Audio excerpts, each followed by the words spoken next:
यार तो कल में धड़के एपिसोड 18। अज़मीर, आज आप जल्दी वापस आ जाइएगा। वो ऑफ़िस की तैयारी कर रहा था जब रूह उसकी टाई बांधते बोली, खैरियत? रोमांस करने का इरादा है मेरी बीवी का, तो मैं ऑफ़िस जाता ही नहीं हूँ, घर रुक जाता हूँ। बाबा से कह दूँगा कि आज की मीटिंग वो देख लें, मेरी तबीयत ठीक नहीं। कैसा? वो पुरजोश लहजे में बोला, जबकि रूह आंखें सुकेड़े अपने मजाजी खुदा की ज़बान देख रही थी। जी नहीं, मेरा ऐसा कोई इरादा नहीं है, ना ही मुझे अपनी जान जोखिम में डालने का शौक़ है। मुझे आज अम्मी की तरफ जाना है, काफ़ी दिन हो गए हैं नहीं गई। वो उसकी खुशी पर पानी फेरते बोली, कितनी कोई जालिम औरत हो, शौहर को खुश नहीं कर सकती थी, झूठ मूठ के कह देती कि हाँ यही इरादे हैं मेरे। वो मुँह फुलाए बोला तो रूह को बहुत प्यारा लगा। मुझे झूठ बोलना बिल्कुल पसंद नहीं, तो इसलिए मैं झूठ क्यों बोलूं। आप जाएं ताकि जल्दी से वापस आ सकें और हम अम्मी की तरफ जा सकें। जो हुक्म आपका मैडम, लेकिन मुझे बदले में क्या मिलेगा? उसे कमर से पकड़कर अपने करीब करते बोला, जो आप कहेंगे वही मिलेगा। उसकी आंखों में देखते हुए खुदी में बोली, पक्का? उसकी थोड़ी चूमते बोला, 100% पक्का। मुकर तो नहीं जाओगी? बिल्कुल भी नहीं। अगर मेरी पकड़ से भाग गई तो? आपसे भागकर कहाँ जाऊंगी? वापस तो आपके पास ही आना है ना मैंने। ओके, तो फिर शाम 4 बजे तैयार रहना, हम आंटी की तरफ जाएंगे। उसकी नाक की टिप चूमते बोला तो वो मुस्कुरा दी। ये आप क्या कह रहे हैं सर? आरी को तो यकीन ही नहीं हो रहा था। बिल्कुल ठीक सुना तुम दोनों ने। जिस औरत से डर कर तुम दोनों मुझे छोड़कर जा रहे थे, वो औरत मेरी माँ नहीं है, और उसने जो कुछ भी किया तुम दोनों के साथ, जो भी कहा, मैं सब जानता हूँ। मुझे मुबारकबाद दो आरिफ, मेरी ज़िंदगी में एक और तकलीफ़ शामिल हो गई है। अब इस दर्द को भी उम्र भर झेलना है मुझे। वो शिकस्ता सा सोफ़े पर बैठा तो जिल्ले भागकर उसके पास आई। भैया, हैदर भैया, अगर वो औरत आपकी माँ नहीं है तो फिर कौन है? और वो कहाँ है? आपके पापा ने दूसरी शादी क्यों की? ऐसे ही सवाल आरिफ के ज़हन में भी आ रहे थे। वो इस दुनिया में नहीं रही जिल्ले, मेरी पैदाइश के वक्त ही इनकी डेथ हो गई थी। रुकैया बेगम मामा की दोस्त थी। मुझे माँ का प्यार मिलता रहे और बाबा को तन्हाई महसूस ना हो, इसलिए उन्होंने अपने आखिरी लम्हात में इन दोनों का निकाह करवाया था। लेकिन मेरी बदनसीबी तो देखो, मुझे तो आज तक ममता का प्यार नहीं मिला। उनको मेरी दौलत से प्यार है जिले, उन्हें बाबा में मुझ में कोई दिलचस्पी नहीं है। मैं अक्सर मुलाजमों के मुंह से सुनता था कि साहब की और बीबी जी का आपस में बहुत प्यार था, लेकिन जब इन दोनों को लड़ते देखता था तो यही सोचता था ये कैसा प्यार है। लेकिन आज समझ में आया कि वो मेरी मामा का और बाबा के प्यार का जिक्र करते थे। अगर मैं कल घर ना जाता तो यह सच्चाई मुझे कभी पता ना चलती। आरिफ सब खामोशी से सुन रहा था, जबकि जिले अपने भाई के दुख पर रो रही थी। तुम जानती हो दिल्ली, मैं अक्सर सोचता था मुझे माँ से कभी माँ वाली फीलिंग्स क्यों नहीं आती। वो माँ होती तो फीलिंग आती ना। खैर, मेरा क्या, तुम दोनों का टाइम वेस्ट किया। मुझसे दूर ही रहो तुम दोनों।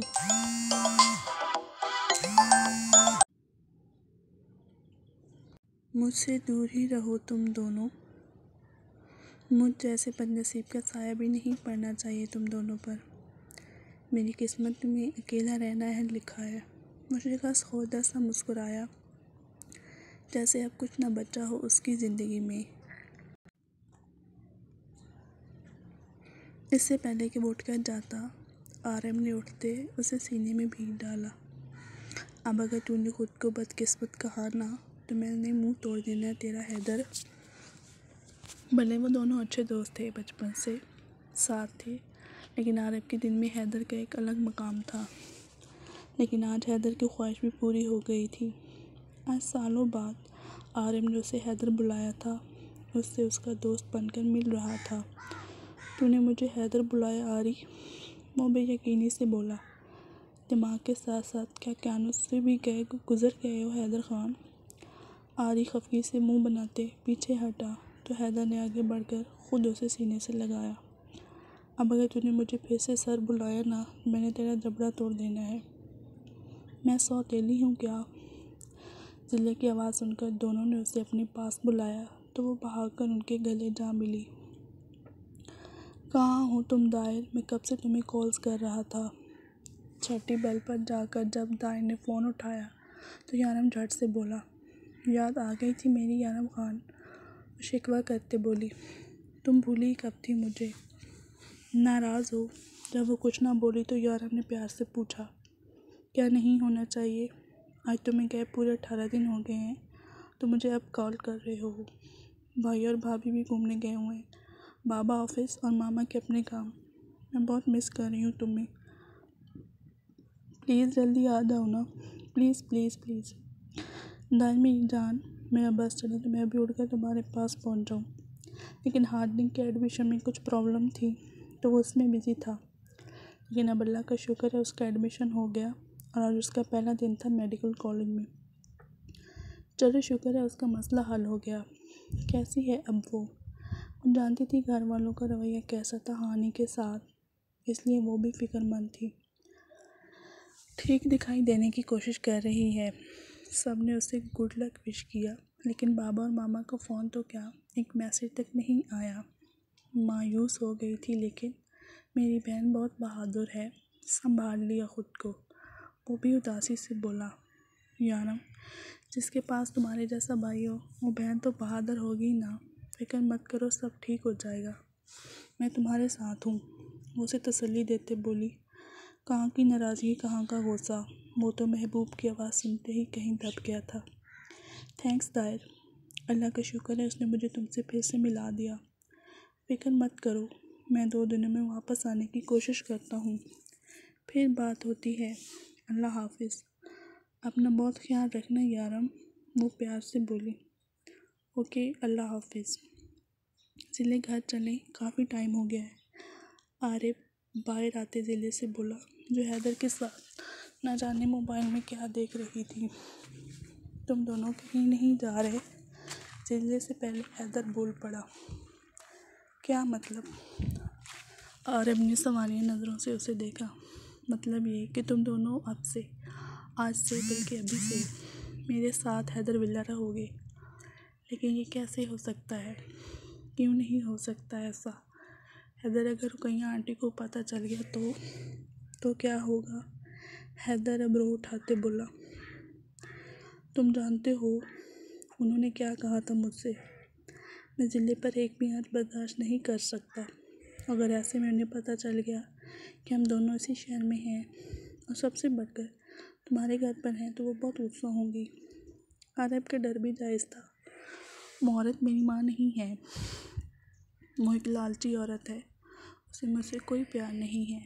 मुझे सब दौलत के हसूल के लिए कर रही है। मुझे उसके टके की परवाह नहीं। पहली बात, यहाँ मेरी इजाज़त के बगैर कोई परिंदा भी नहीं आ सकता। दूसरी बात, ज़िले मुझे तुमसे भी ज़्यादा प्यारी है, उस पर मैं कोई आँच आने भी नहीं दूँगा। तुम बेफिक्र रहो। और आखिरी बात, तुम दोनों यहाँ से कहीं नहीं जाओगे। लेकिन हैदर, प्लीज़ आरिफ, मैं इस बारे में कोई बात नहीं सुनना चाहता। चलो ज़िले, खाना तैयार है, मुझे भूख लगी है, खाना खाते हैं। आरिफ को जवाब देता ज़िले को अपने सार में लेता अंदर चला गया, जबकि आरिफ उसे सिर्फ घूर ही सका जो इस पर हुक्म सादर किए मज़े से अंदर चला गया था।